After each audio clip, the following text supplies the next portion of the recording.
What is going on, everybody?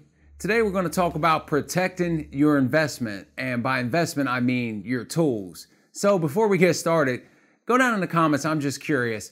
Let me know how much money you spent on tools that you have either at your workplace or in your garage at the moment or in your lifetime, whatever you prefer, because I don't know an exact number for me, but I would imagine that it's somewhere between the $50,000 to $100,000 range, somewhere in that area. And that's probably not on the high end. I guarantee that. A lot of guys, some guys may have $30,000, $40,000 just in their toolbox. And when you get to working in the automotive field and you start buying specialty tools and buying off the tool truck and everything else, it adds up really quick, especially once you start getting into buying scan tools and everything else.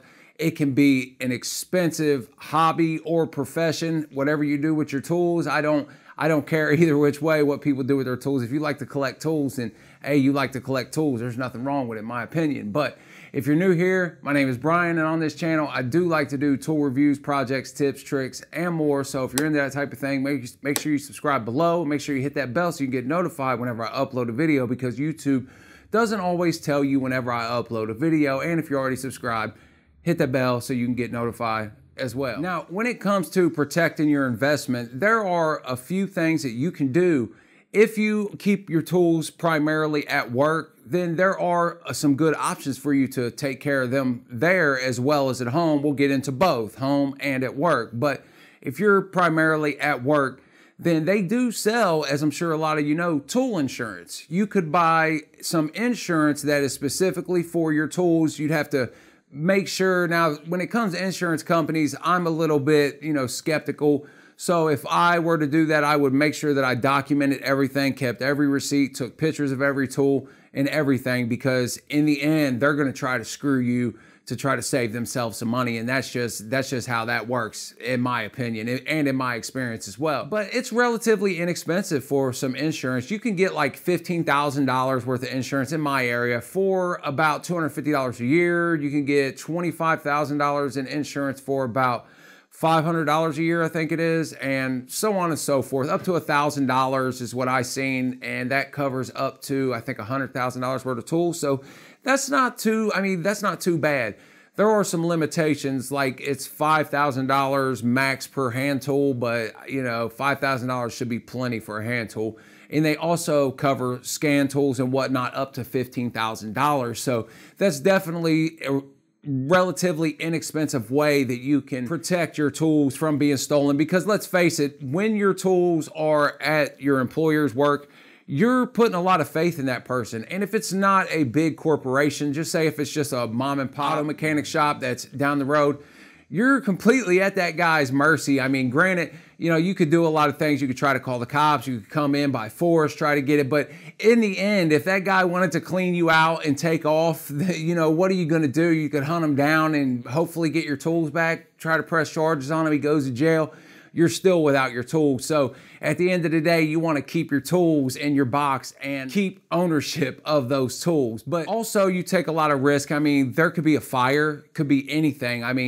If I were to come in from work and the building would have burnt down or something, man, I would be sick. Or if I would come into work and somebody would have robbed the place, because let's face it, when it comes to tools, man, they are a hot commodity for thieves, because people like to buy tools and they can off them tools really easy if they sell them at a cheap price. I've bought a lot of tools that probably have been questionable. I try not to buy used tools that are questionable. There are a lot of guys that sell new tools. They'll have a brand new Milwaukee, never been used drill or something for half the price. And I'm not new to this. I know exactly they probably stole that, and they probably stole it from a store. But whether or not you're okay with that is up to you yourself. They may not be stolen. I don't know, and that's why I don't ask. I just assume, and I could be completely wrong. And another thing that you can do, especially if you're new, when it comes to borrowing tools and loaning tools, I'm a pretty big stickler when it comes to that. I don't mind helping somebody out. I've bought the tools, and if you're new, if you haven't had a chance to buy them, or maybe you're still trying to get your tools up to have to buy that tool, because when you're buying tools, you're obviously going to spend your money on what's most important first, and then you're going to spend your money on what other stuff you need later on down the road. But if a guy's new and he has to borrow a tool from me, if it's a really expensive tool, obviously I'm gonna be worried about it, but I have no problem loaning it to him as long as he brings it back, because that's a big thing that you get when a lot of people borrow tools. They'll tend to end up all over the place, especially if you loan your tools out, which I've done multiple times to multiple people on the same day. And you lose track. It'd be really easy to lose track. And there's been many a times that I've, something small especially, what would happen to my ratchet, my 3/8 ratchet? I can't find it anywhere. And then I remember that 2 days ago, I loaned it to somebody, obviously it's not a 3/8 ratchet, but I'm just using it as an example, something smaller that I may not pay attention to, something that I may not use every day. I might have forgot about it. Now, as we know, as you may know, a lot of people come and go in shops pretty quick. So you might come in and the guy done took his toolbox, last night when you wasn't there, or came in on the weekend, took his toolbox and he's got your tools in it. So that's why I'm really skeptical about loaning tools to people. I always say, you can borrow them. I want you to bring them right back when they're done. I want them to be clean when you bring them back, because that's another thing a lot of guys will do. They'll disrespect your tools. Just treat me like I would treat you, because I would do the same thing, because I've had to borrow tools myself. I'll clean it up. I'll bring it back to you as soon as I'm done with it. I don't like to hold on to it because I don't want to be responsible for it, because if something were to happen, I'm going to replace it for you. That's just the type of guy I am, but not everybody's like that. Some people just say you're SOL if they lose your tool, break your tool or whatever, and you can't get it replaced. But I always say you can borrow it, bring it right back, and it depends on what the tool is. But if it's something that I feel like they should have and that they could afford, because, I'm paying for them, so you're going to have to pay for them too eventually. But if it's something that I feel like that they should be able to get right now because they're already to that point, like they already have their base core and they're borrowing a tool off me that I feel like they should probably get off the tool truck when the tool truck comes, I'll usually loan it to them 2, max 3 times, and then it's a wrap after that. Dude, you're going to have to go buy it. It's not fair that I have to spend my money to make money, and then now my money is also making you money. So that's when it comes to, you have to be an ass sometimes to people. And I know a lot of people are the exact same way. You don't want your tools wandering all over the place. But now let's move to home, because I have here in this garage, I have quite a bit of tools and money out here. I mean, if somebody were to see this that were having less than honest intentions, they would be salivating at the mouth to be able to get in here. So I've done pretty much all I can do. I mean, there may be some more I could do, but I've done a pretty good amount to be able to try to keep these tools secure in here. First off, I try to keep a good lock on the door. That's obviously the first thing. You want to keep your door locked at all times. You don't want to forget about it one night and then come in the next day and then somebody done got in your tool shed, your garage, whatever. And especially the neighborhood I live in is not really like the greatest of all neighborhoods. It's not the worst of all neighborhoods that I've lived in, but it's not the greatest either. So it's definitely something that's on the front of my mind at all times, watching out for this garage, and I'm always nervous about it. You're at work and you never know what's going on. You're gone 10 hours a day, and that's when a lot of them guys are out prowling. They're out looking because they know people's at work. But another thing that will try to keep the people away is at night, lights. You want to have some good security lights. And I installed an SgLed light, a motion detection light out there, and it's a really good light. It's on Amazon. It's about $50. You can use a coupon on it. I'm going to link it down below. So if you're interested, you're looking for a security light, it is really good. It's bright. I mean, this thing looks like it's daytime out there. And if I were walking up here at night thinking I was about to hide in the shadows and this thing came on and it went from night to day, then I would be out of Dodge, man. So that's why I definitely want to keep some type of good bright light that works dependably. I've had that out there for about a year and it's worked great for me.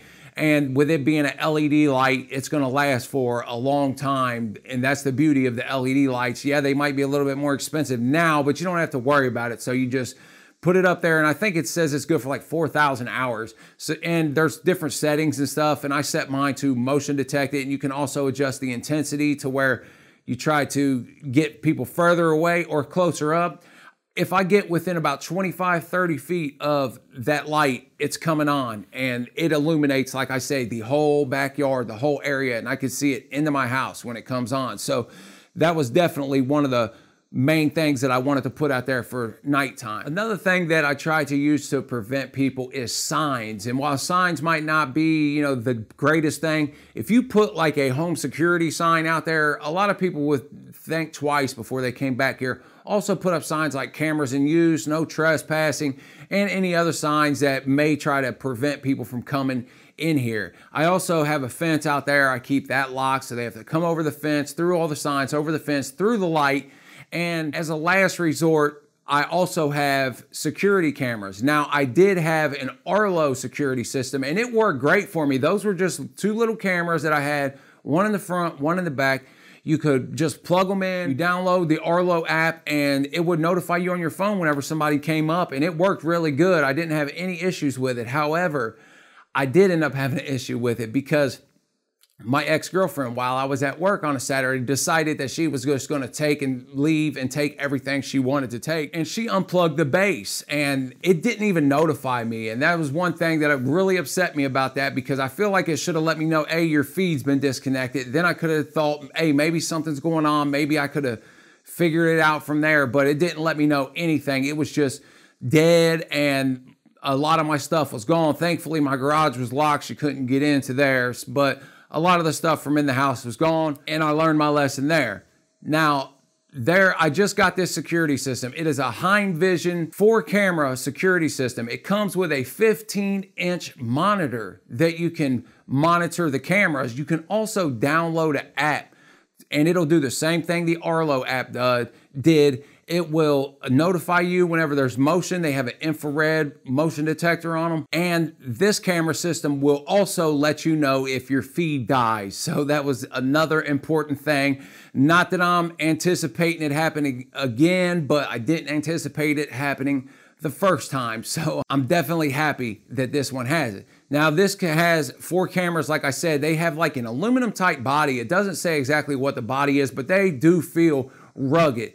And they're dust proof, waterproof, so I don't have to worry about it. They're outdoor cameras, and they're wireless cameras as well. The difference between the Arlo though, the Arlo you would have to pull down and recharge. It actually had batteries. This one you have to actually plug into a wall somewhere. So you have to drill some holes or run some extension cords or however you want to do it, but you do have to power those cameras through a wall outlet, an extension cord, or maybe a battery pack that you could rig up yourself. I'm sure it wouldn't be hard to do something like that either. But it was a small price to pay, because once I had this thing hooked up, I'm in awe about how good this thing is.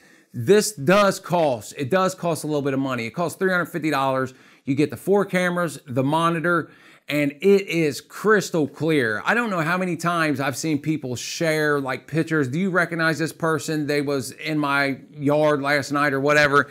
And I'll look at it like, I don't know how anybody could tell who that person was. Like you would have to really be familiar with that person to know who it was. I couldn't make them out. This camera system, it's amazing. It's 3 megapixels, which isn't humongous, but it's a lot. It's able to get a good, clear picture for you. Now, another downfall is it doesn't come with any storage. You have to buy an extra hard drive, but it does come with a SATA D cable as well, so that way you could use an SSD or just an old style hard drive that you have in any computer. You'll plug it in. You could get one of those, a 1 terabyte, 2 terabyte for $30, $40, $50. So they're relatively inexpensive.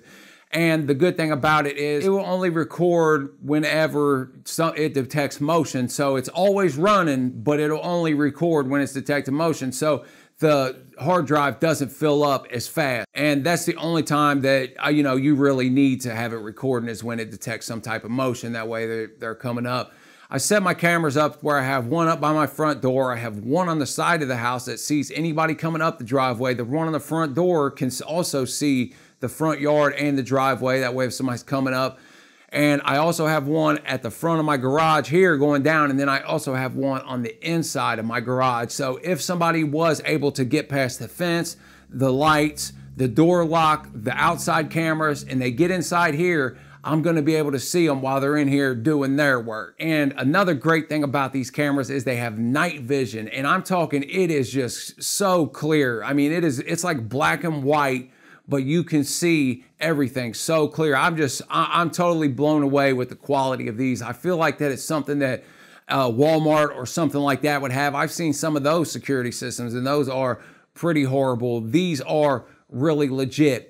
If you're in the market and you're looking for a security camera system, I definitely recommend that you give these a look. They also have some cheaper options that doesn't come with the 15-inch monitor. They have one that comes with a hard drive. They have one that comes with a 12-inch monitor for about $150 less. So if you don't want to spend $350, then you could look in that direction as well. But honestly, I don't say this very often, but it's definitely worth the $350 just for the peace of mind that I know that these things are recording and I can check on my phone. It's going to notify me. I'm going to feel more secure that my tools are secure, and I'm going to, like the video suggests, protect my investment. That's all I got on this video. So I hope you found this video helpful. Maybe it gave you some ideas. Maybe it brought something to your attention that maybe, hey, I need to protect my investment, because as we know, these tools are important to us. These tools are either we enjoy having them or they're our livelihoods. It's how we provide for our family. So it's very important that we have these tools and we don't have to keep buying them over and over again. But I appreciate you watching. If you haven't subscribed, you found this video helpful, informative, funny, anything, man, subscribe, hit the bell. Till next time, stay real.